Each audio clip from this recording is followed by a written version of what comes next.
I am 15 years old, just celebrated my birthday. My family doesn't have a lot of money, so I didn't expect much. Mom cooked my favorite dinner, and we all had ice cream for dessert. I also got a birthday card with $25. It was a nice day. My boyfriend, 15 years, was invited to the birthday dinner but couldn't make it because he had to work. He felt really bad but promised to make up for it the next day. Even though he works, all of his paycheck goes to his parents to help support his big, 5 siblings, family. He has always been great about finding fun, interesting, creative things for us to do that are free, cheap. It inspired me to up my game and help find fun, cheap activities for us, but I'll admit that he's still so much better at it.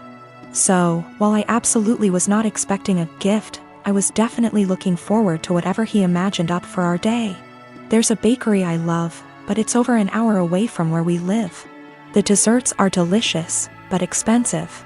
I often talk about this one cupcake I love from that bakery, but I can only enjoy it when I'm in the city and can afford it. He doesn't have a car, so he had to take a train, then walk, then take a train back to get me my favorite cupcake for my birthday.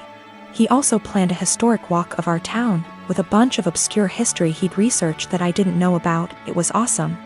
I asked to go home to put the cupcake in the fridge while we walked so it would be nice and fresh for me later. We went on a nice long historic walk and it was a great day. Not gonna lie. When I got home my mouth was already salivating thinking about that cupcake. When I opened the fridge, it was gone. I found the empty container in the trash. I went to the living room and asked my parents who ate my cupcake, and Dad dismissively said he did. He thought it was an extra. I threw a shit fit. I said it was my birthday cupcake and he was an asshole for eating it. He said if my BF really cared about me he would have bought me more than one, and that they gave me $25. So go buy more if it's really that important. He doesn't think he did anything wrong and is calling me an entitled brat for being upset. I think my BF went above and beyond to get me that cupcake, much more than my own father did for me, and he should feel ashamed and apologetic for what he did. I am a 25 years old male on a lakeside property that was legally and officially given to me by my parents. I have been living here for 6 years and have some great neighbors along with some not so great ones. Of all my neighbors I have only ever had problems with one who lives right next door named Mariette. She first moved in early this summer as she had the former house on her property demolished and rebuilt. My problems started with her overheard the use of my wood stove and fireplaces. With the temperatures getting colder I have started to use them daily. My house is not equipped with any form of heating outside of the wood stove and a fireplace. This means that from fall until spring I will constantly have them going to keep my place warm. My family never outfitted the home with anything better because it was for weekend trips and we would winterize and leave it when things got cold. My parents thought of adding oil heating when I moved in, however I opposed it because it was a waste of money and didn't mind splitting logs. 5 days ago, after having received my shipment of logs for the fall, I was approached by my neighbor Mariette. She came around asking for my parents, to which I said that they don't live here and that I am the homeowner. She didn't believe me and said that I was too young to be a homeowner before leaving. Later that day I heard a knock at my door and thought it was my girlfriend, so I gave my usual greeting of, "Hey, sweet cheeks," while opening the door. Unfortunately, it was not her and was Mariette again, so I apologized quickly and asked what she wanted. Once again she wanted to speak with my parents, to which in a more stern tone said that I was the homeowner. This time she finally got it and said that I am violating HOA policy by using wood-burning fireplaces indoors and outdoors. In response, I said that as new as the house looks I am not a member of the group and that the town permits fireplaces and burning yard waste. She then went on to ask why I even needed them because they do nothing but harm the environment. I went on to explain that while the house exterior looks new, the house actually has been around since 1930 and still uses a wood stove and fireplace heating. She didn't believe me yet again and said she would be back with an inspector. Yesterday once again she came with another person who introduced themselves as an HOA inspector. They tried to talk about my fireplaces but I shut them down immediately and said that I am not a member of their group. The guy then tried to lie by saying that the HOA is in control of all the properties in the area. I immediately called him out on the lie and said that he is either lazy or a moron for not knowing that I am not with them. We went back and forth one more time before I told them I will not listen to them and to stuff it and leave. I am a hiring manager at a tech company and I was hiring for summer internships a little while ago. We had a guy, about 19 years old, applying for a summer internship between his freshman and sophomore years of college. It was a virtual interview over Zoom because of COVID. A minute or two in, when I was introducing myself, his mom came in and introduced herself and started talking about her son's work ethic. I thought it was a little strange. I said something polite about wanting to hear from him. She just didn't get the hint and kept coming into camera frame during the interview and interrupting her son to answer questions for him. I asked a few technical questions which he seemed to answer well and then cut the interview fairly short. I thought that was all over and done with until I'd gotten an email from a woman, a month later, asking about her son's application. She seemed offended he hadn't gotten an acceptance or rejection. It bothered me. I felt bad for the kid honestly. Way back when I was a teenager, my mom used to pull the same shit. But luckily she only did that when I was 15 and working for a day camp. Not when I was an adult applying for engineering jobs.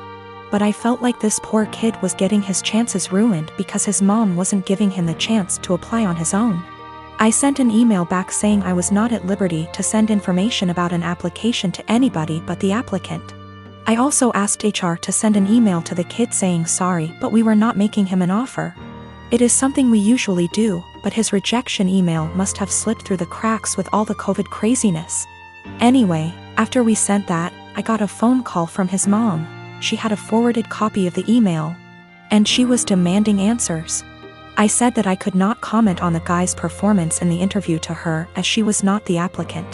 If he wanted to reach out to me, I was happy to give him some feedback. However, I could say that regardless of his performance, her presence in the interview took him out of consideration for the position. We were looking for an independent and self-driven person for the position, and for that reason, it is important to see an applicant speak for themselves, follow up themselves, etc.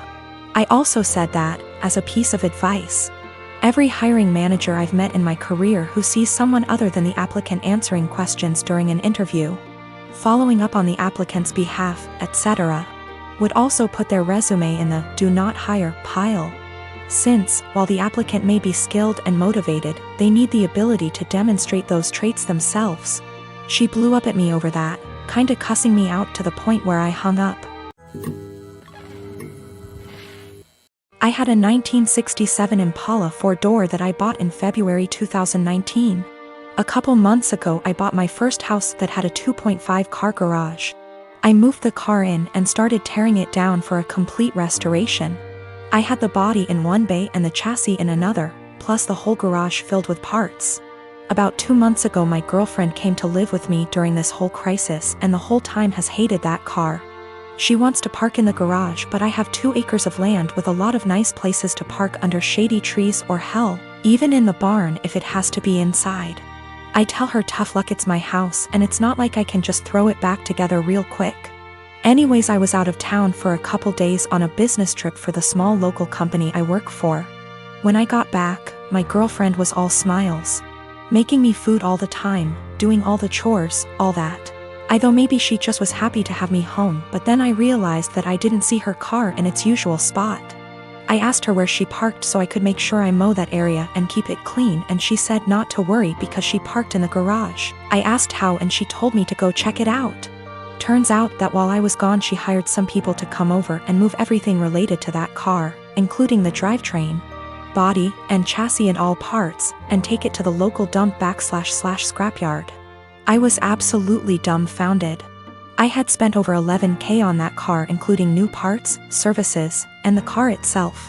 I told her that I was going to be taking her to court for that and she brushed me off like I was being dramatic. I told her that it's done between us and to pack her things and leave. I admit I was really angry, but I did end up getting a lawyer. And as I have all the receipts for all that money spent and I have her on my house's security cam footage letting the guys in and watching them take it all, I think I can win. Her family and friends are absolutely blowing me up saying it's just a stupid old piece of junk, and that she cannot pay back all that money I spent, and that I should just let it go. But I have been putting all my time, effort, and money into that car for a year and a half now, and god damn it if I am not going to get justice for what she did. I got a call from her mom about 20 minutes ago and she told me that I was ruining her daughter's life over a stupid car. I told her she ruined her own life. I've been gathering documentation and stuff and I'm about to head down to the police station and file a report. As suggested by Lots here. Went to the police station last night, was told to come back in the morning. Just got back and filed an official report against her for grand larceny and grand theft auto. I showed them all the receipts I had for the car and the footage of her letting the guys come and take it, as well as the title for the vehicle in my name.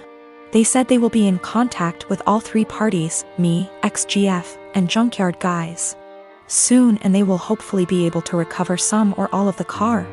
Just have to wait now. The junkyard guys apparently were in the middle of hiding it when the police came to ask them questions. It was on a forklift and they were gonna put it on top of a pile of cars that was hidden behind more piles of cars. They said it was theirs and they had the title, but obviously didn't have the title for it, and since they matched the VIN on the chassis and body to the VIN on my title, it was obviously mine. I know at least one person there has been arrested. I think he was in the camera footage I talked about earlier, but if it was the boss or whomever, or even his specific charge. They also told me they would be looking into this specific junkyard for any other vehicles reported stolen.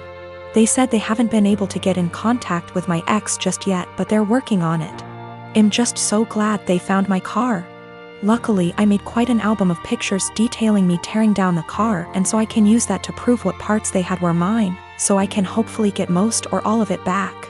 Police haven't let me take it back home yet, as they say it is evidence or something, so hopefully I can get it back eventually. Thank you all so much for the support and advice.